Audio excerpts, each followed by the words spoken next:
নমস্কার, দেখছেন এবিপি আনন্দ। আজ বাংলায় আপনাদের সঙ্গে আমি স্বর্ণালী। পতনের মুখেও লড়াইয়ের ময়দান ছাড়তে নারাজ উদ্ধব ঠাকরে। ইস্তফা দেবেন না উদ্ধব ঠাকরে। সুযোগ পেলে বিধানসভায় শক্তি পরীক্ষা। মহারাষ্ট্রের মুখ্যমন্ত্রীর ইস্তফার জল্পনা উড়িয়ে জানিয়ে দিল শিবসেনা। বিদ্রোহে ইতি টানতে একনাথ শিন্ডেকে মুখ্যমন্ত্রী করার প্রস্তাব দেন পাওয়ার। পাল্টা চাপ তৈরি করে শিন্ডেকে উপমুখ্যমন্ত্রী করার প্রস্তাব বিজেপির। একনাথ শিন্ডের সমর্থনে মহারাষ্ট্রের 46 জন বিধায়ক থাকার দাবি। নতুন চিফ হুইপের নাম ঘোষণা করল একনাথ শিন্ডে গোষ্ঠী। সুরাত থেকে গুয়াহাটি গিয়ে দফায় দফায় বিদ্রোহীদের সঙ্গে বৈঠকে শিন্ডে। टेलीफोन हमारे संगे रয়েছেন আমাদের প্রতিনিধি सूरज ओझा। सूरज जी, महाराष्ट्र में क्या होने जा रहा है, अभी लेटेस्ट अपडेट क्या है?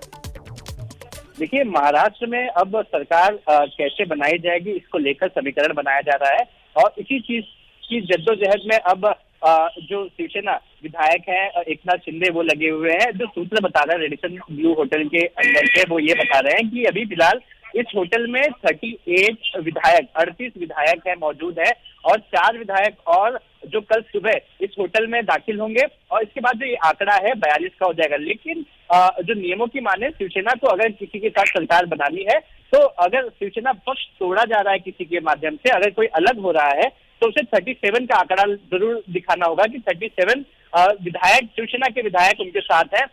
नहीं तो ये नियमों का उल्लंघन होगा और वो अपने जो जिस तरह के वो जो सोच वो लेकर जा रहे हैं उसे वो आगे नहीं बढ़ा पाएंगे। बस इसी चीज की जद्दोजहद में रेडिसन ब्लू में सारे विधायक मौजूद हैं, गणित बिठा रहे हैं कि कैसे क्या किया जाए, किसे बुलाया जाए। और रही बात मुंबई की, तो मुंबई में हम देख सकते हैं कि उद्धव ठाकरे फिलहाल वर्षा बंगला खाली कर रहे हैं। उनके लगेज को पैक किया जा रहा है। लगेज पैक करके अब वो अपने घर मातोश्री जो कि मुंबई के बांद्रा इलाके में मौजूद है वहां पर जाएंगे, वहां पर रहेंगे। इसी बीच जो शिवसेना के जो कार्यकर्ता है वो काफी बड़ी संख्या में वर्षा बंगले के बाहर है। सब रिक्वेस्ट कर रहे हैं कि आप वर्षा बंगला छोड़कर मत जाइए, हम आपका समर्थन करते हैं, हम आपके साथ खड़े हैं। लेकिन अब देखिए, इस एक पार्टी में 2 गुट होते हुए हमें दिखाई दे रहे हैं। एक गुट है जो एकनाथ शिंदे के साथ है और एक गुट है जो उद्धव ठाकरे के साथ है। जी शुक्रिया सूरज जी।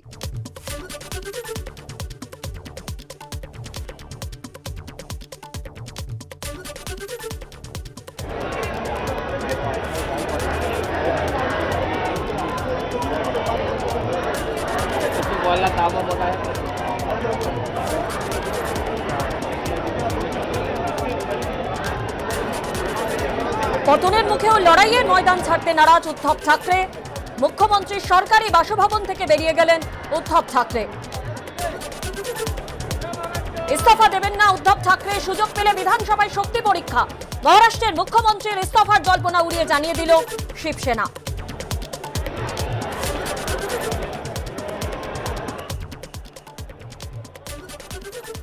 जानकारी मिल रही है उद्धव ठाकरे यहां से शिफ्ट हो रहे हैं, लेकिन रूबिका, ये एक ऐसा सवाल है जिसका जवाब यहां पर आधिकारिक तौर पर किसी के पास में नहीं है, क्योंकि जब हमने जो कुछ सूत्रों से बात की, शिवसेना के लोगों से बात की, उनका ये कहना है कि देखिए, यहां पर उद्धव ठाकरे परमानेंटली वैसे भी नहीं रहते हैं। यहां पर कभी यहां रहते हैं तो कभी मातोश्री में रहते हैं और इस वजह से इसको लेकर के कयास नहीं लगने चाहिए। लेकिन यहां पर कयास क्यों लग रहे हैं? यहां कयास इस वजह से लग रहे हैं क्योंकि जिस तरीके का इस वक्त माहौल है, माहौल क्या है कि उद्धव ठाकरे की जो शिवसेना है उसके बड़ी संख्या में जो विधायक हैं वो इस वक्त एकनाथ शिंदे के साथ में नजर आ रहे हैं। भले ही उद्धव ठाकरे ने अपील की हो कि अगर किसी को कोई आपत्ति है तो वो मुख्यमंत्री पद छोड़ने को तैयार है, तो संभवतः वो एक मैसेजिंग भी कर देना चाहते हैं इसके जरिए। ये सिर्फ अभी हम जो एक डिस्कशन का पार्ट ये जरूर हो सकता है कि क्या उद्धव ठाकरे ने जो बात कही है कि मैं मुख्यमंत्री पद छोड़ने को तैयार हूं, क्या इस तरीके की तस्वीरों के जरिए, इस तरीके से जो डिसीजन उन्होंने लिया कि मुख्यमंत्री आवास से हम बाहर निकलते हैं, मातोश्री जाते हैं, तो क्या जो बात कही थी उसके जरिए আমাদের প্রতিনিধি অঙ্কিত গুপ্তা যেমনটা জানাচ্ছিলেন যে আপনাদের যেমনটা জানাচ্ছিলাম, মুখ্যমন্ত্রী সরকারি বাসভবন থেকে বেরিয়ে গেলেন উদ্ধব ঠাকরে। সরকারি বাসভবন থেকে বেরিয়ে মাতোশ্রীর উদ্দেশ্যে রওনা হলেন উদ্ধব ঠাকরে। এর আগেও তিনি যেমনটা জানিয়েছিলেন যে ইস্তফা দেবেন না উদ্ধব ঠাকরে। সুযোগ পেলে বিধানসভায় শক্তি পরীক্ষা। মহারাষ্ট্রের মুখ্যমন্ত্রীর ইস্তফার জল্পনা উড়িয়ে জানিয়ে দিয়েছে শিবসেনা।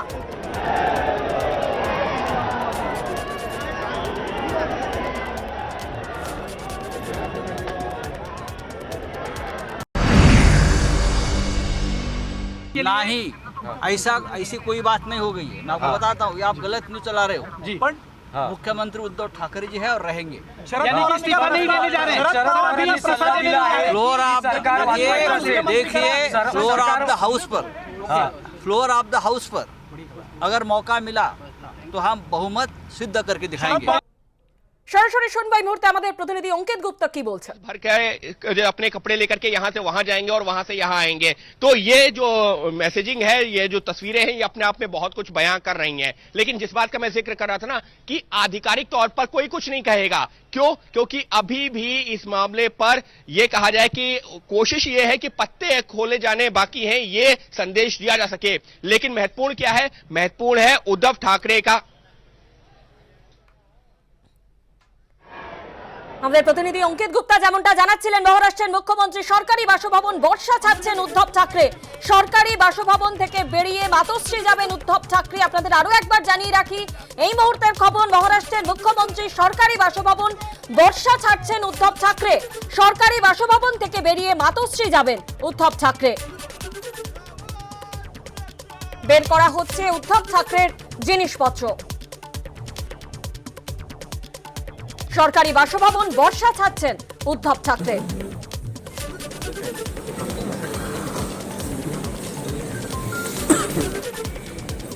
সরকারি বাসভবন থেকে বেরিয়ে মাতোশ্রী যাবেন তিনি। যদিও এর আগেই তিনি জানিয়ে দিয়েছেন ইস্তফা দেবেন না তিনি। সুযোগ পেলে বিধানসভায় শক্তি পরীক্ষা।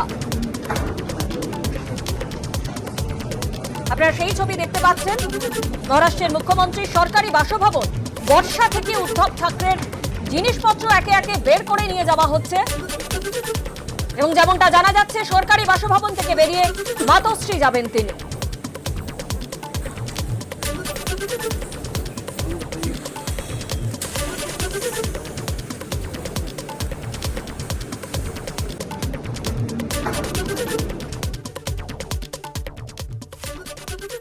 মহারাষ্ট্রের এই পরিস্থিতি নিয়ে উমা ভারতী কি বললেন শোনাবো।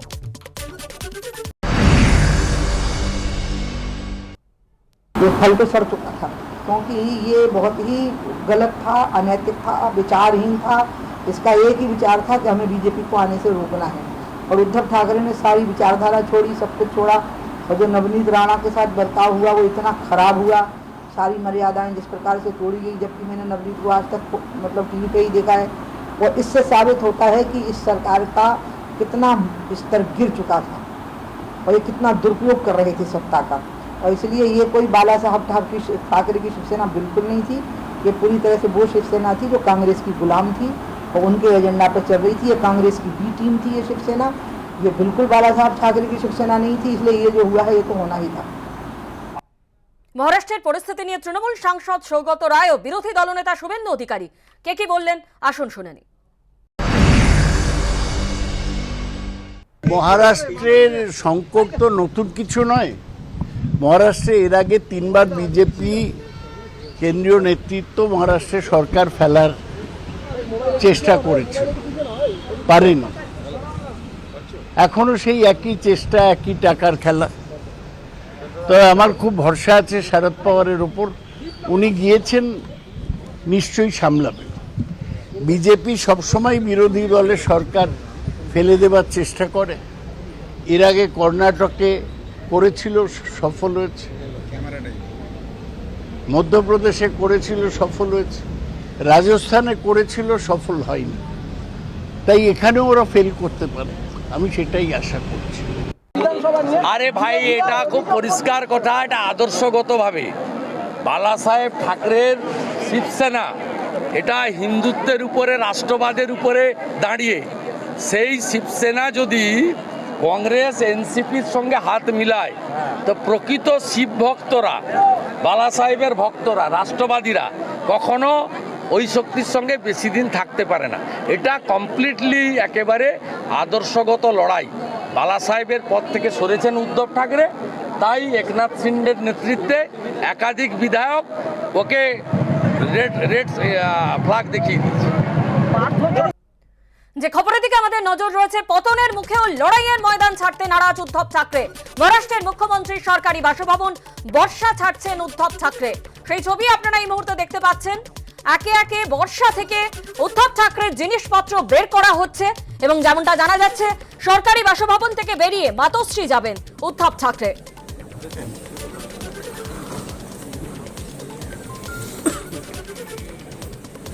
এর আগে যদিও তিনি জানিয়ে দেন যে তিনি ইস্তফা দেবেন না, সুযোগ পেলে বিধানসভায় শক্তি পরীক্ষা।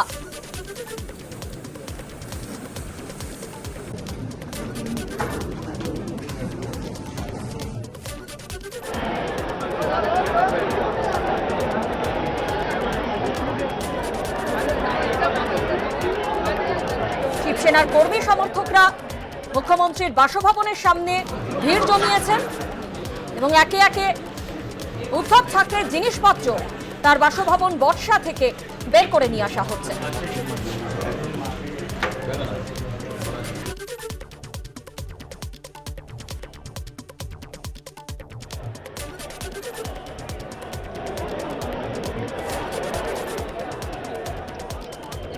होने दो, लेकिन हर स्थिति का कुछ ना कुछ हल होता है।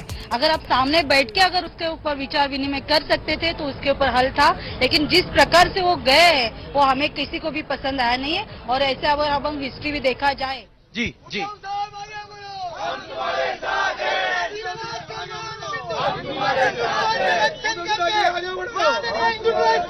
जी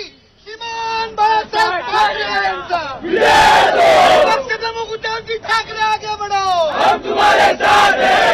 ठाकरे आगे बढ़ो, हम तुम्हारे साथ हैं। जय जय जय जय जय भवानी, जय जय जय जय जय शिवाजी, अरे जय जय जय जय जय भवानी, जय जय जय जय जय शिवाजी। अरे कौन अला रे कौन अला, शिवसेनेचा वाघ अला, अरे कौन अला रे कौन अला, शिवसेनेचा वाघ अला। कौन चले रे कौन चले, शिवसेने के वीर चले। अरे कौन चले रे कौन चले, शिवसेने के वीर चले। अरे गेले ते कावळे, राहिले ते मावळे, अरे गेले ते कावळे, राहिले ते मावळे, अरे गेले ते कावळे, राहिले ते मावळे। जय जय जय जय जय भवानी, जय जय जय जय जय शिवाजी, जय जय जय जय जय भवानी। 25 তারিখের মধ্যে দিতে হবে 5 লক্ষ টাকা, না হলে আগুন জ্বলবে। অভিযোগ এই কথা বলে চিঠি দিয়েছেন তৃণমূল ছাত্র পরিষদের বাঁকুড়া জেলা সভাপতি তীর্থঙ্কর কুণ্ডু। পশ্চিম মেদিনীপুরের একটি মহিলা কলেজে ও বাঁকুড়া শহরের একটি উচ্চ বালিকা বিদ্যালয়ে এরকম চিঠি পাঠানো হয়েছে বলে অভিযোগ। সূত্রের খবর, চিঠিতে দেওয়া হয়েছে ধর্ষণ করে খুনের হুমকিও। থানায় লিখিত অভিযোগ দায়ের করেছে স্কুল কর্তৃপক্ষ। চিঠির কথা অস্বীকার করে থানায় অভিযোগ জানিয়েছেন তৃণমূল ছাত্র পরিষদের জেলা সভাপতি তীর্থঙ্কর কুণ্ডু। দাবি, তাকে ও দলকে কালিমালিপ্ত করতে কেউ এই কাজ করেছে। আমরা এইসব শিক্ষাক্ষেত্রে এই নৈরাজ্য সৃষ্টি হতে আমরা দেব না। যদি পরিবর্তনে পুলিশ প্রশাসনের কাছেও আমরা সাহায্যের আবেদন জানাচ্ছি, যেটা যদি এটা উপযুক্ত ব্যবস্থা না নেয় তাহলে কিন্তু পরবর্তী ক্ষেত্রে এসএফআই পথে নামবে এবং একটা বৃহত্তর আন্দোলনের চেষ্টা চালাবে এটা নিয়ে। সাথে সাথে আমি থানার দ্বারস্থ হই। একই সাথে আজকে আবার আমার কাছে খবর আছে বাঁকুড়ার Kalitala Bankura girls high school, সেখানেও এরকমটা সেম হুমকি চিঠি এসছে। এ ব্যাপারটা আমি অবশ্যই আইনতভাবে যেখানে যেখানে জানাবার প্রশাসনিক স্তরে জানিয়েছি এবং আমার রাজ্য নেতৃত্ব, আমার যারা আছেন সিনিয়র ঊর্ধ্বতন কর্তৃপক্ষ, তাদের কাছেও ব্যাপারটা আমি লিখিত আকারে দিয়েছি যে এরকম একটা ব্যাপার চলছে যেখানে দলকে কালিমালিপ্ত করার চেষ্টা হয়তো কেউ করছে, এটার তদন্ত হওয়া দরকার। আসছি পরের খবরে। বৃষ্টির পর নদীতে শুরু হয়েছে ভাঙন। এতেই ঘুম উড়েছে কোচবিহারের তুফানগঞ্জ ও মাথাভাঙার কয়েকটি গ্রামের বাসিন্দাদের। ভাঙন মোকাবিলায় প্রশাসন তৎপর নয় বলে অভিযোগ করেছেন তারা। যদিও সেচ দপ্তরের দাবি, অর্থ বরাদ্দ হলেই স্থায়ী বাঁধ তৈরি হবে। বৃষ্টি থেমেছে, কিন্তু উদ্বেগ কাটছে না মানুষের। চিন্তার কারণ ভাঙন। নদীগর্ভে তলিয়ে যাচ্ছে বিঘার পর বিঘা চাষের জমি, কলা বাগান। এ ছবি কোচবিহারের তুফানগঞ্জ ও মাথাভাঙার কয়েকটি গ্রামে। বর্ষার শুরুতেই প্রবল বৃষ্টিতে ভেসেছে উত্তরবঙ্গের বিস্তীর্ণ এলাকা। দুদিন হলো বৃষ্টি থেমেছে, নদীর জলও কমতে শুরু করেছে। আর এতেই দেখা দিয়েছে নতুন বিপদ। তোরসা নদীর ভাঙনের কবলে পড়েছে তুফানগঞ্জের বলরামপুর 1 নম্বর পঞ্চায়েত এলাকা। এতেই দিশাহারা হয়ে প্রশাসনকে দুষছেন গ্রামবাসীরা। বাড়িঘর সব বন্যায় ভাসি নিয়ে গেছে, আমরা এখন থাকার কোনো ব্যবস্থা নাই। বিডিও আইছিল আর প্রধান আইছিল, না কিছু সাহায্য করে নাই। পথের ভিখারি হয়ে গেল, জায়গা জমি ওই যে পাট ঠাট সব ভাইজা গেল, আমরা কি করে খাবো এখন? পরিস্থিতি খতিয়ে দেখতে মঙ্গলবার এলাকা পরিদর্শন করেন বিডিও সহ প্রশাসনের আধিকারিকরা। একই ছবি মাথাভাঙার জোরপাঁচকি গ্রাম পঞ্চায়েত এলাকাতেও। এখানে ধরলা নদীর ভাঙনে ঘরবাড়ি হারানোর মুখে স্থানীয় বাসিন্দারা। বিভিন্ন সময় আমরা বিভিন্ন দপ্তরে গিয়ে এই সমস্যার কথা বলি। 2016 সাল থেকে আজ অবধি প্রশাসন থেকে কোনো রকম পদক্ষেপ গ্রহণ করা হয়নি। এইভাবে যদি ভাঙতেই থাকে আর যদি কোনো পদক্ষেপ গ্রহণ করা না হয় তাহলে এত এলাকার মানুষ এখানে ভবিষ্যতে হয়তো থাকতেই পারবে না। 16 সাল থেকে আমরা এটা দৌড়াদৌড়ি করছি, কিন্তু আমরা অনেক দূর পৌঁছেছি বটে, কিন্তু পৌঁছানোর পরেও আমাদের কোনো কাজ হচ্ছে না। ইরিগেশন অফিস থেকে এসে ছোট করে একটা বাঁধ দিয়ে গেছে, ওই বাঁধে তো কোনো কাজই হয় না। এই নিয়ে জেলা সেচ দপ্তরের নির্বাহী বাস্তুকার জানিয়েছেন, জেলার 350 কিলোমিটার নদী বাঁধের বড় কোনো ক্ষতি হয়নি। যেসব অসংরক্ষিত এলাকায় ভাঙন শুরু হয়েছে সেখানে বাঁধ তৈরির জন্য প্রকল্প জমা পড়েছে, অর্থ বরাদ্দ হলে কাজ শুরু হবে। শুভেন্দু ভট্টাচার্যের রিপোর্ট, এবিপি আনন্দ, কোচবিহার।